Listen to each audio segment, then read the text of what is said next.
নমস্কার বন্ধুরা, তোমরা সবাই কেমন আছো? আশা করি খুব ভালো আছো। আজ রথ উৎসব। বড়দের জানাই প্রণাম আর ছোটদের জানাই অনেক ভালোবাসা। তো আজ আমি সন্ধ্যায় চলে এসেছি রথ উৎসব দেখতে। ঘাটালে এই উৎসবটি খুব বড় করেই হয়। এটি ছাড়াও ঘাটালে বিভিন্ন উৎসবগুলি ঘটা করেই আয়োজন হয়। এর আগের বছর আমরা দুজন মিলে গিয়েছিলাম খাঞ্জাপুরের রথ দেখতে, কিন্তু এইবার আর তা হলো না।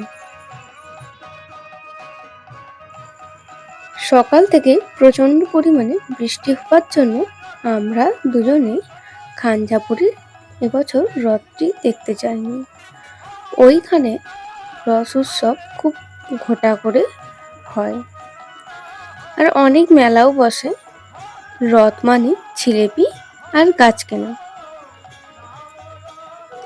গাছ কেনা তো পরেই হবে, তার আগে আমরা রথের দড়িটি একটু টেনে নিই।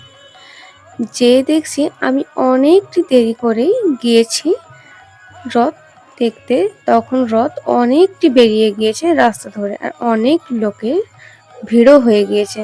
দেখে বুঝতেই পারছো আমার পক্ষে ওই রথের রশ্মি ধরা অসম্ভব, তাই দূর থেকেই আমি রথযাত্রাটি দেখছিলাম। যেহেতু মেন রোডের ওপরই হচ্ছে, একটু 19-20 হলেই বিপদ ঘটে যাবে, তাই আমি একটি সাইড হয়ে রথযাত্রাটি দেখলাম। এই রথযাত্রাটি শুরু হয় ঘাটালের কৃষ্ণ মন্দির থেকে, যেটি ইস্কন পরিচালনা করছে। রথটি টেনে নিয়ে যেয়ে রাখা হয় বিদ্যাসাগর স্কুলে মাঠে, আর সেই মাঠটিতে ছোটখাটো একটু অনুষ্ঠানেরও আয়োজন করা হয়েছে, যেখানে নাম সংকীর্তন এবং কৃষ্ণের কথা আলোচনা করা হবে। সাথে ইস্কনের একটি স্টলও রয়েছে, সেটি অবশ্যই আমরা দেখব।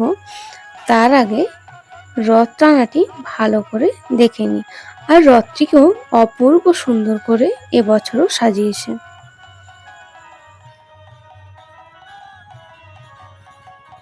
ঘাটালের পার্শ্ববর্তী গ্রামগুলি থেকেও মানুষজন আসে এই রথের দড়ি টানবে বলে, আর এই উৎসবটি দেখবে বলে।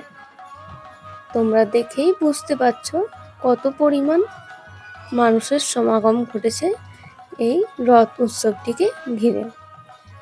আমি তো রথের কাছ পর্যন্ত যেতেই পারছি না, রথের দড়িটি টানব।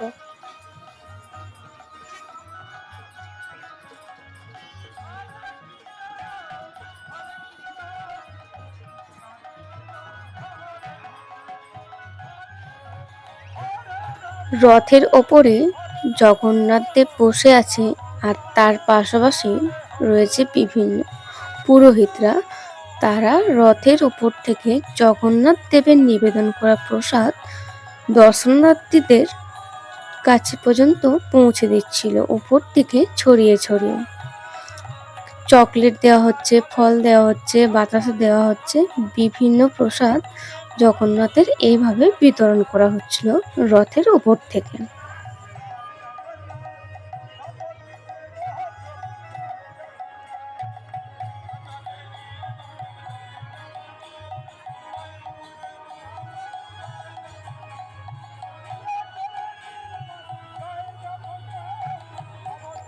আমার বিয়ের পর এটি 2 নম্বর রথ দেখা ঘাটালে।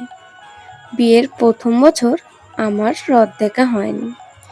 আসলে নিয়ম আছে নাকি বিয়ের প্রথম বছর রথ দেখতে নেই, আর রথের রশ্মিও ধরতে নেই। ঘাটালের পার্শ্ববর্তী এলাকাতেই আমার বাপের বাড়ি হওয়া সত্ত্বেও কোনো বছরই ঘাটালে রথ দেখা হয়ে ওঠেনি।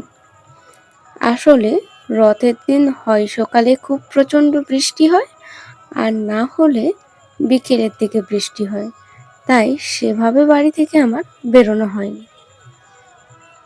তো 2 বছর পেয়েছি রথ দেখবার সুযোগ, সেটা কিন্তু আমি এনজয়ই করে নিচ্ছি।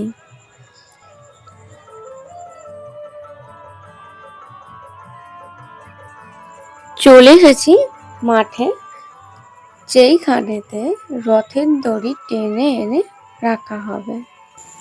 এটি বিদ্যাসাগর স্কুলের মাঠ, ঠিক মেন রোডের পাশেই মাঠটি। তোমরা দেখতেই পাচ্ছ মাঠটিতে ছোট ছোট স্টলের আকারে মেলা বসেছে, সেখানে বিভিন্ন খাবারও বিক্রি হচ্ছে। আর তোমাদের এর আগে বলেছি যে ইস্কনেরই একটি স্টলও রয়েছে, সেখানে বিভিন্ন ধরনের ঠাকুরের সামগ্রীও পাওয়া যাচ্ছে।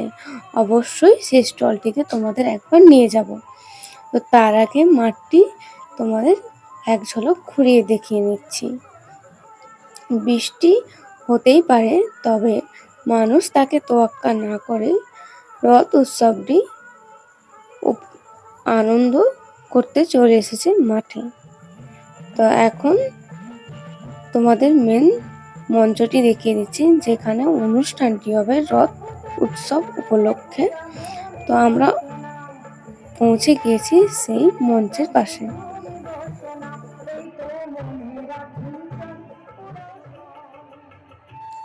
ইস্কনের স্টলটিও তোমাদের এক ঝলক দেখিয়ে দিচ্ছি। এই স্টলটিতে ভগবান শ্রীকৃষ্ণের বিভিন্ন ধরনের জিনিস পাওয়া যাচ্ছে, তোমরা চাইলেই এখান থেকে সংরক্ষণ করতে পারো। এরপরে আমরা সোজা চলে গেলাম ভোগ বিতরণ যেখানে হচ্ছে সেখান থেকে ভোগ নিতে।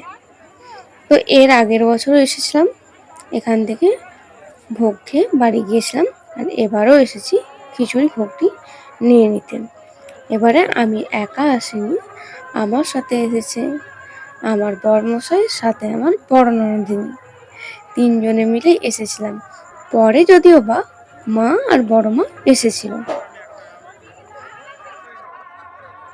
ভোগ দেবার লাইনটি বেশ বড় হয়েছিল বটে, কিন্তু সুপরিচালনার দ্বারাই ভোগ দেবার লাইনটি থেকে প্রসাদ বিতরণ সুন্দরভাবেই হচ্ছিল।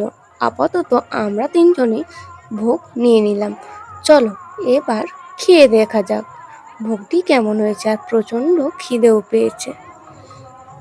বাহ, বেশ সুন্দর হয়েছিল ভোগটি কিন্তু।